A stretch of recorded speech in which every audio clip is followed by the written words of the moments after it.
네, 안녕하세요. 인터서브 선교사 윤은채라고 합니다. 제가 달력을 봤더니 작년 2월 2일에 제가 인사드렸었더라고요. 시간이 정말 빨리 지나가는 것 같습니다. 다시 뵙게 돼서 너무 반갑습니다. 제가 먼저 짧게 기도하고 시작하겠습니다.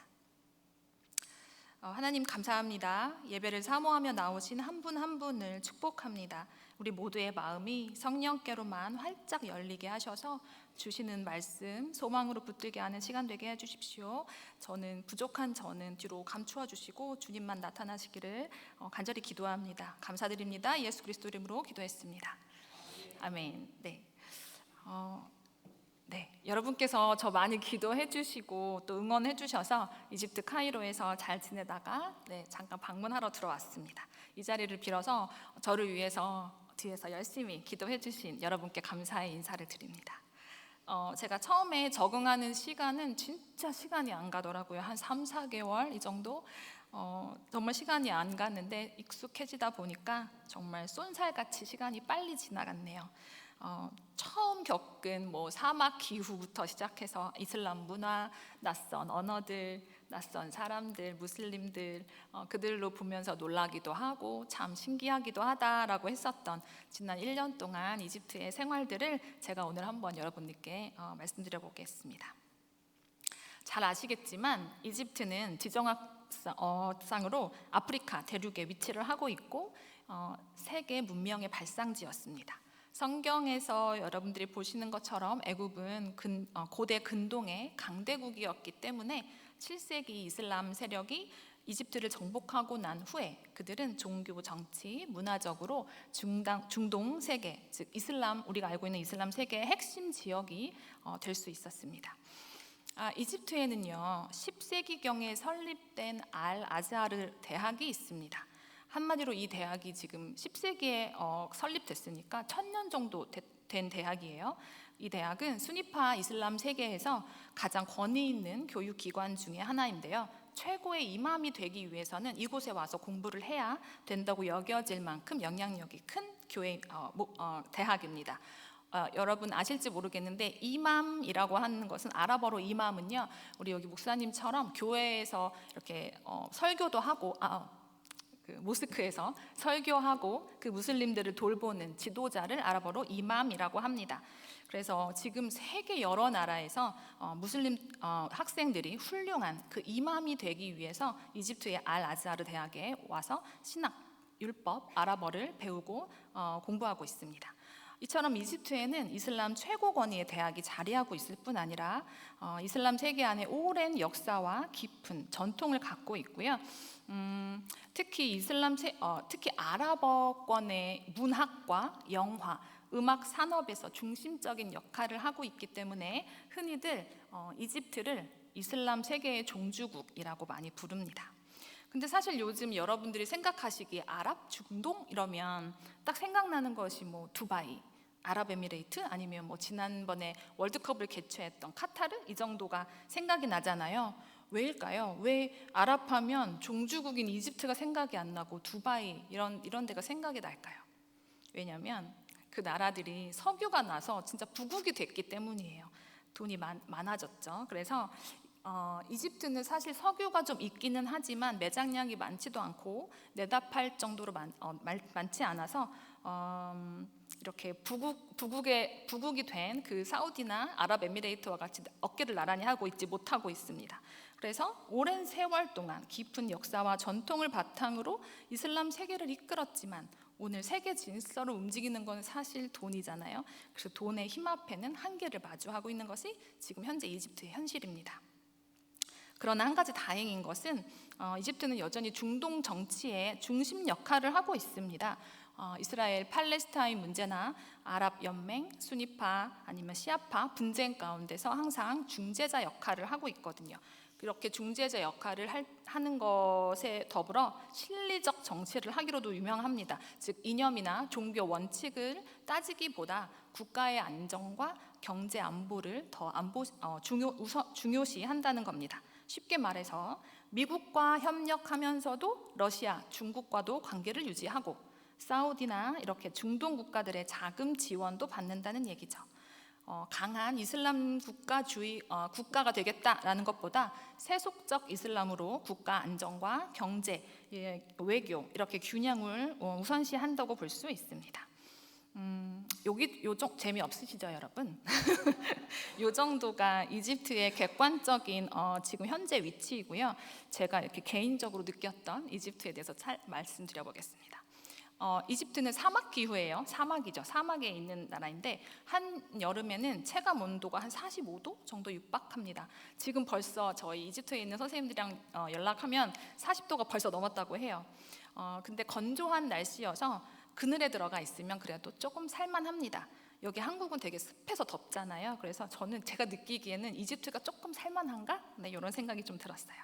그런데 잠깐이라도 이렇게 햇빛에 나가 있으면 정말 온몸이 타버릴 것 같은 그 강렬한 태양을 느낄 수 있습니다. 여름에는 걷는 게 많이 힘들어서 저는 이른 아침이나 아니면 해가 지고 나서 이렇게 볼일을 보러 나가거나 장을 보러 나갔던 것 같아요. 또 이곳은 사막이다 보니까 모래바람이 진짜 많이 불거든요. 여러분 이렇게 걷고 있으면 모래가 이렇게 뺨을 때립니다. 뺨을 때리고 분명히 제가 이렇게 모래 안 들어가게 하려고 입을 이렇게 다물고 이렇게 걸어도 벌써 입안에서 모래가 씹혀요.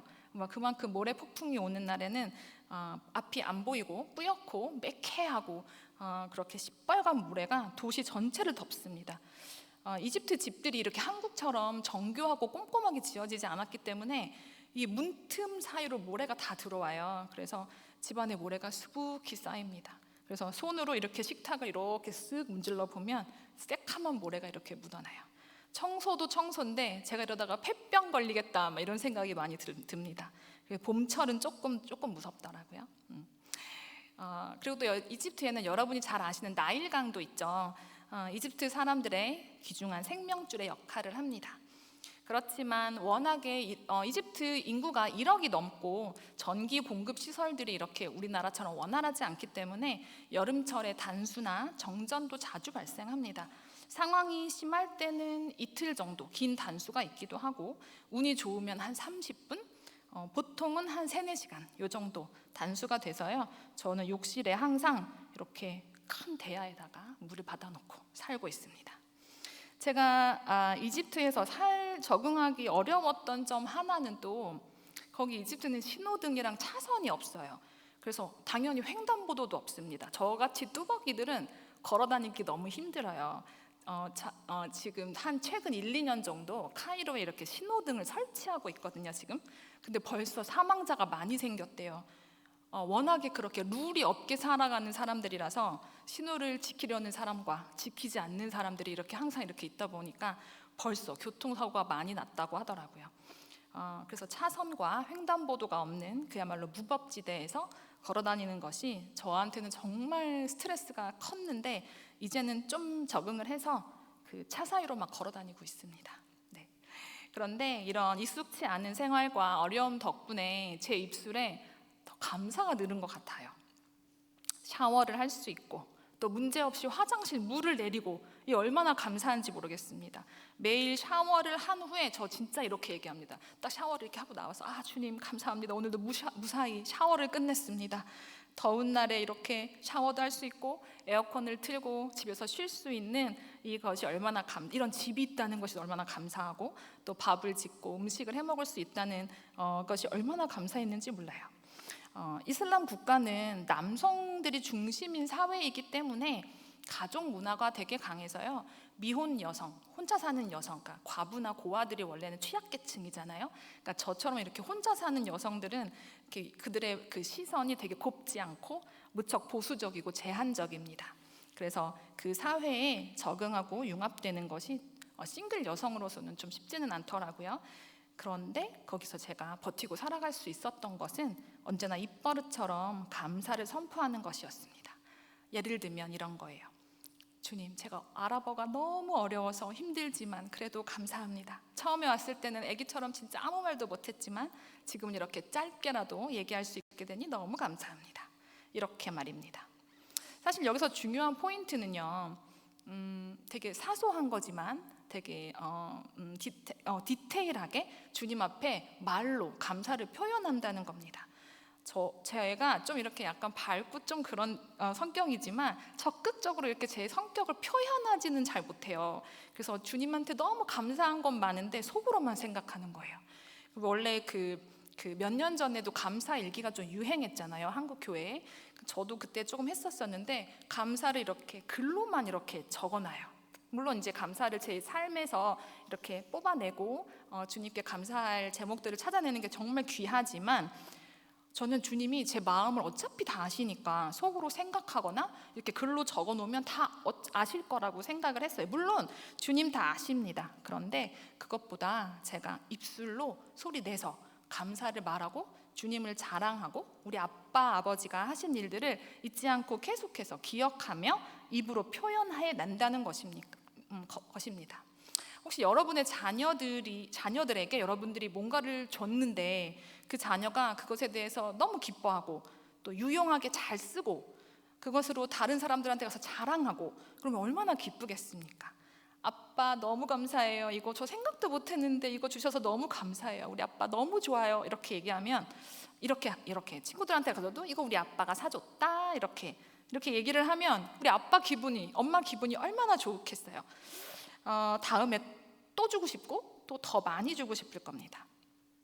하물며 우리를 세상에서 제일 사랑하시고 인격체이신 하나님께서도 그러시지 않을까요? 작은 거를 우리에게 주셨고 맡기셨는데 거기에 대해서 감사하고 묵상하고 또 하나님이 하신 일들을 자랑하면 더 큰 걸 주고 싶으시고 더 많이 주고 싶고 그러실 것 같아요. 우리는 그렇게 하나님께 귀한 아들과 딸들이기 때문입니다.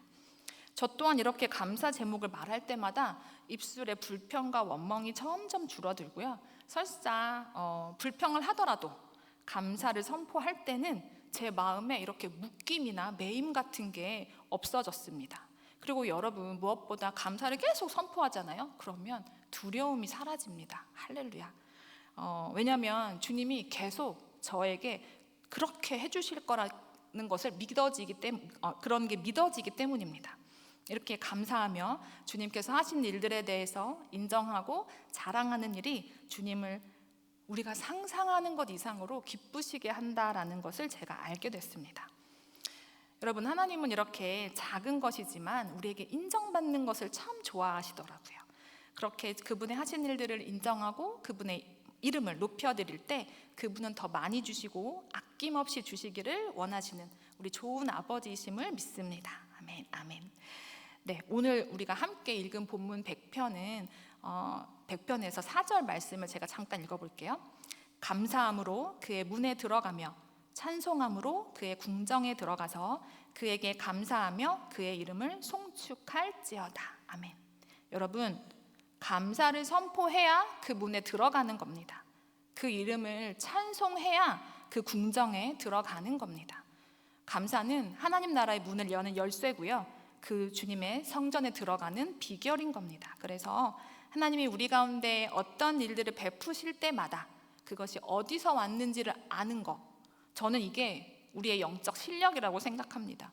주님이 우리한테 베풀어 주신 참 많은 것들이 있는데 세상은 우리에게 끊임없이 영적 민감함을 무디게 하고 우리 눈을 가려서 이 좋은 것들이 빛들의 아버지께로 온 건지, 내가 잘해서 온 건지, 우연인 건지, 운이 좋은 건지 이렇게 반응할 때가 저는 많아요. 여러분들은 아니시겠죠? 물론 이 땅의 삶이 감사한 것보다 그렇지 않은 상황이 더 많다는 것도 우리는 잘 알고 있습니다. 그러니 더더욱 우리 삶의 세세한 일들까지 다 입술로 선포하고 감사를 올려드려야 한다는 겁니다. 상황과 환경에 함몰되고 이 세상의 소리에 휩쓸리기 전에 감사를 먼저 선제 공격하는 겁니다. 이 믿음의 선포가 마침내 그 문을 열고 그 궁정에 들어가 그의 이름을 송축하는 예배의 자리로, 하나님의 얼굴을 대면하는 영광의 자리로 우리를 반드시 인도할 것이라고 시편 기자는 말하고 있는 것입니다. 제가 오늘 오천교회에 이렇게 들어와서 깜짝 놀랐던 것, 다시 예배의 자리로.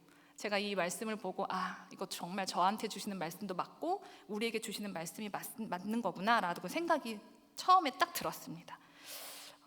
제가 그랬습니다. 감사할 수 없을지라도 제가 감사할 수 없는 정말 너무 어렵고 불평과 원망이 가득한 이런 상황 가운데 저는 언제나 감사를 의지적으로 선포하고 그 문을 열었습니다. 지난 1년 동안 매일매일 그 땅에서 전심으로 주님을 예배했습니다. 그래서 저는 여러분들께 자신 있게 말씀드릴 수 있어요. 저 여러분들을 뵀던 1년의 그 시간보다 지금 저는 주님과 더 친밀하고 내밀한 사이가 됐습니다. 여러분은 어떠십니까? 얼마나 감사하고 우리 주님이 너무 좋은지 모르겠습니다. 말도 못합니다. 이 감사의 문을 시시때때로 열 수 있는 우리가 되기를 소원합니다. 이집트에서 또 다른 큰 감사와 감격이 있었던 일을 제가 소개해 보려고 합니다. 이집트는 인구의 90%가 무슬림이고요, 10%가 기독교 크리스찬들이에요. 여러분 들어보셨는지 모르겠는데 콥틱 크리스찬이라고 합니다. 예수님이 승천하시고 1세기에 사도 마가가 그 이집트의 맨 북쪽에 있는 알렉산드리아라는 지방에 교회를 세운 것을 시작으로 그 콥틱 크리스찬들은 믿음을 2000년간 이어왔습니다. 그리스 정교회와 같은 정교회고요. 제가 예배를 몇 번 가봤는데 카톨릭처럼 예배 시간에 이렇게 성수를 뿌리고 또 향도 피우고 성찬 예식을 무척 중요하게 생각합니다. 예배가 한 3시간 정도 해요, 기본 예배가. 그리고 또 그들은 예수님의 어머니 마리아나 성인들에게도 기도하고 또 성화를 공경하는 그런 것들이 좀 우상 숭배다라는 논쟁이 사실 있기는 합니다. 아마 근데 제 생각입니다, 여러분. 근데 그런 종교 의식이 없었으면 그 2000년이라는 긴 시간 동안 그들의 믿음의 전통이 유지되지 어려웠지 않았을까라는 생각을 해봅니다. 그렇지만 우리와 같이 삼위일체 성부 성자 성령 하나님을 예배하고요, 또 그 예배를 향한 열정과 태도에 저는 진짜 많은 감동을 받았습니다. 제가 이런 그 사막 한가운데 있는 콥틱 수도원을 한번 방문한 적이 있는데 그때의 감사와 감격을 잊을 수가 없어요. 전혀 알아들을 수 없는 고대 이집트어, 콥틱어로 예배가 진행되고 있었는데 제가 딱 들어갔는데 정말 하나님의 임재가 느껴지는 거예요. 근데 그 순간 이 예배를 2000년 동안 쉬지 않고 그 이집트 땅에서 드렸던 그들, 하나님께 올려드렸던 그들이 거기 있다는 것이 얼마나 귀하고 감사한지 모르겠습니다. 여러분, 한국 교회의 역사를 길게 봐도 150년 정도로 보는데 그들은 200년도 아니라 2000년을 그 땅에서 예배한 겁니다. 그 긴 시간 동안 크리스찬이라는 이유 하나로 온갖 핍박과 차별을 받고 또 아무것도 없는 정말 사막 한가운데로 쫓겨나서 그들의 신앙을 지켰던 숭고한 믿음의 선배들의 예배와 기도 덕분에 저 아시아 끝의 나라 한국까지 복음이 전해지고 그 중에 또 죄인 중에 개수와 같은 저도 구원을 받고 하나님이 사랑하시는 이 이집트 땅을 밟게 하시는 그 은혜가 너무 감사해서 그 감격을 제가 잊을 수가 없더라고요. 주님께 너무 감사하고 2000년 동안 신앙을 지키고 버텨준 이 믿음의 선배들에게 너무 감사했습니다. 그렇다면 이 큰 사랑의 빚을 진 나는 앞으로 이 땅에서 어떻게 저들 가운데 갚아 나아가야 할까라고 기도했던 것 같습니다. 주님이 그들의 눈물과 수고를 절대 잊지 않으시고 이사야 19장 24절에 말씀하신 것처럼 이집트가 이스라엘과 아수르와 더불어 이집트가 이스라엘과 아수르와 더불어 셋이 세계 중에 복이 될 것이다 라는 말씀이 반드시 마침내 이루어질 그 날을 저는 고대합니다. 그래서 저는 이집트가 주님이 참 사랑하시는 나라겠구나 생각이 들었어요. 지금까지 이집트는 항상 나그네들을 품어주고 또 도움이 필요한 자들을 기꺼이 받아주는 나라였더라고요. 성경에서 보면 누가 생각나세요? 제일 먼저 아브라함이 그랬습니다. 기근이 들었을 때 그가 피했던 곳은 애굽이었죠. 또 야곱과 그의 가족이 그랬습니다. 요셉도 그랬습니다. 그리고 또 우리 예수님도 그러셨습니다. 예수님 이집트로 가셨나요? 안 가셨나요? 헤롯의 학살을 피해서 아기 예수가 애굽으로 피신을 또 하셨었잖아요. 그래서 저는 이집트라는 나라의 국가적인 차원의 부르심은 이 어려운 사람들을 품어주는 나라라고 생각했습니다. 아브라함, 요셉, 또 예수님을 품어줬듯이 지금 이집트인들은 난민들을 품고 있어요. 제가 지난번에 와서 말씀드렸었는데 많이 놀라셨지만 1000만 명이라는 난민이 지금 그 땅에 있는데요. 지금 그들은 난민들, 지금 이집트 경제 사정도 좋지 않은데 그 1,000만 명의 난민들을 품고 있거든요. 주님이 참 고마워하시지 않을까요? 그래서 저는 주님이 이집트를 그렇게 사랑하시고 열방 가운데 복이 될 거라 하시는 것 같습니다. 제가 이렇게 복이 많은 백성들과 함께 살고 있어서 저 또한 너무나 감사합니다. 사실 이 감사는요, 제가 어린 시절에 열방에 내가 복음을 전하는 자가 되어야겠다라는 부르심을 확정시켜줬던 그런 감사와도 결이 비슷해요. 여러분도 많이 들어서 아시겠지만 우리나라 조선시대에 기꺼이 복음을 들고 이 땅에 와주신 많은 선교사님들이 계시죠. 말로 다 할 수 없는 헌신과 그 사랑으로 척박했던 조선 땅에 이 시대의 변화를 이끌어 주셨고 또 새로운 생명의 싹을 틔워주셨으며 오늘 우리가 누리는 이 대한민국의 번영의 초석이 되어주셨음을 우리는 너무 잘 알고 있습니다. 또 언더우드 선교사님은 조선을 아무것도 보이지 않는 땅이라고까지 말씀하셨죠. 그 암흑과 같은 땅을 위해 자신의 생명까지 아낌없이 헌신하셨던 그들의 조선을 향한 사랑을 제가 어렸을 때 처음 딱 들었을 때요, 저는 그 큰 사랑을 이렇게 이기지 못해서 그 빚을 제가 꼭 갚고 싶은 마음이 들더라고요. 그래서 우리나라에 기꺼이 와주시고 우리를 사랑해 주셨던 선교사님들처럼 나도 하나님 나라를 위해서 저렇게 기꺼이 살고 싶고 또 그렇게 살리라 하는 소망을 갖게 된 것 같습니다. 그래서 또 이렇게 선교사로 헌신할 수 있었던 것 같아요. 이렇게 감사의 열매는 놀라운 것 같습니다. 저같이 부족한 사람도 이렇게 일으켜 세워주시니 말입니다. 이 놀라운 감사의 열매가 계속해서 저와 여러분들의 삶 가운데 맺혀지기를 기도합니다. 아멘. 다시 한번 제가 말씀드립니다. 사랑하는 우리 오천제일교회 여러분, 감사함으로 우리가 그 문에 들어가야 합니다. 감사함으로 우리는 그 궁정 안으로 들어갈 수 있습니다. 우리가 감사함으로 예배할 때에 주님께서 그 문을 여실 겁니다. 그분이 여시면 아무도 닫을 사람이 없는 그 문이 우리에게 열릴 겁니다. 우리가 감사하고 예배할 때 주님은 하늘의 문을 여시고 우리는 그 임재 안에 춤추고 예배하며 그 영광 가운데 들어가게 될 것입니다. 그래서 지금 우리는 감사를 선포해야 하는 시즌이고요, 선포를 넘어 감사로 싸워야 하는 시즌입니다. 왜요? 민족이 민족을, 나라가 나라를 대적하여 일어나고 곳곳에 기근과 지진이 일어나고 있으며 불법이 성하고 많은 사람의 사랑이 식어지고 있는 때이기 때문입니다. 그래서 우리는 더 입술 가운데 하나님이 하신 일에 대해 인정하고 확신하고 선포해야 하는 것입니다. 요한복음 6장에서 주님 말씀하셨던 것처럼 내가 너희에게 이른 말은 영이요 생명이라 말씀하신 것처럼 여러분, 말은 영이죠. 여러분이 잘 아실 겁니다. 하나님이 세상을 말로 창조하신 것처럼 이 말에는 권능이 있습니다. 그러니 하나님의 형상을 닮아 창조된 우리가 하는 이 말의 능력이 얼마나 파워풀하겠습니까?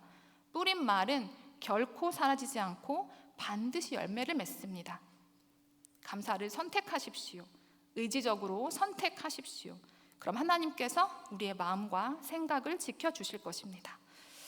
하늘로부터 오는 감사의 기름 부으심이 여러분들 가운데 충만하시기를 바랍니다. 감사함으로 그 문에 들어갈 때 우리 예배가 살아나고 회복될 것입니다. 다시 예배의 자리로 나갈 겁니다. 그 예배를 통해 우리 주님 홀로 영광 받으시고 높임 받으시기를 간절히 기도합니다. 네, 제가 마지막으로요. 벌써 마지막으로 중동을 위한 중보를 부탁드리고 싶어요. 지금 중동 땅에 전쟁이 소식이 끊이질 않고 있습니다. 그런데 우리가 왜 중동 땅을 위해 기도해야 하는지 좀 짧게 말씀드려 볼게요. 이슬람을 연구하는 선교 단체의 보고에 따르면요, 지금 중동은 지난 이슬람이 태동한 1400년 동안 무슬림이 기독교로 개종한 숫자보다 지금 20년 동안 무슬림이 기독교로 개종한 숫자가 훨씬 더 많다고 합니다. 지금 정말 놀라운 하나님의 역사가 중동 땅 가운데 일어나고 있습니다. 사실 그들은 지금 수많은 내전과 전쟁으로 고통의 시간을 지나고 있는 것은 사실이나 하나님은 그 시간을 통해서 그들을 부르고 계시고 그들이 구원 얻기를 너무나 간절히 원하고 기다리고 계십니다. 여러분, 지금 세계에서 양적으로 질적으로 가장 큰 교회의 부흥이 일어나는 곳이 어디인 줄 아십니까? 바로 이란입니다. 무고한 피가 흘려지고 참담한 시간을 보내고 있는 그들을 보며 우리의 마음은 너무나 아프지만 지금 그 땅의 교회에는요, 전례 없는 부흥이 일어나고 있습니다. 할렐루야. 진짜 너무 감사해요. 무슬림들 가운데 예수 그리스도가 그들의 꿈이나 환상으로 직접 나타나셔서 개종하는 경우가 전체 개종자의 70에서 80%가 된다고 해요. 초대교회에 일어났던 성령의 역사들, 병이 낫고 귀신이 떠나가는 일들이 정말 중동 땅의 곳곳에 실제로 나타나고 있고, 저도 이집트에서 많은 선교사님들께 그런 얘기를 전해 들었습니다. 여러분, 지금 중동은 땅이 휘어져서 추수해야 할 곳입니다. 한국 교회가 이 사명을 기억하고 기도해야 합니다. 주님께서 추수해야 할 것은 많은데 일꾼이 없다 하셨던 것을 엄중하게 듣고 기도하며 나아가야 합니다. 아까 말씀드린 것처럼 이집트의 부르심은 어려운 인들을 품어주는 데 있다면 우리 한국 교회의 부르심은 기도하는 거라고 저는 생각합니다. 우리 민족은 기도해야 삽니다. 한국에 복음이 전해지고 우리 믿음의 선배들의 기도로 이 대한민국은 세계 전례 없는 경제, 문화, 정치적 발전을 이뤘습니다. 하나님이 우리에게 주신 복들로 인해서 우리는 감사함으로 이제 도움이 필요한 저들을 중보하고 섬겨야 할 때라고 생각합니다. 기도로 물질로 그들을 도와주십시오. 하나님 나라에 마음껏 심으시기를 주님의 이름으로 축복합니다. 그 섬김은요, 이 땅의 계산길로는 절대 매길 수 없는 하늘나라 가치입니다. 드려도 부족한 우리의 사랑과 감사를 주님 앞에 올려드리는 저와 여러분들 되시기를 축복합니다. 네, 제가 오늘 짧은 시간 말씀을 드렸는데 이 시간을 통해서 여러분들의 기도 가운데 중동의 무슬림들이 또 그들을 향한 하나님의 마음이 조금 씨앗이 심겨졌기를 바라봅니다. 이 땅에서는 무명한 자이나 주님 앞에는 유명한 자로 아무것도 없는 것 같으나 무슬림들과 온 열방을 부욕해 할 자로 저와 여러분을 불러주신 주님께 모든 감사와 영광을 올려드립니다. 또 다음에 뵐 때는 제가 더 풍성하고 아름다운 하나님 나라 소식들로 뵙기를 바라고요. 예수 그리스도의 은혜와 평강이 오천 제일교회 가운데 함께 하시기를 기도합니다. 감사합니다.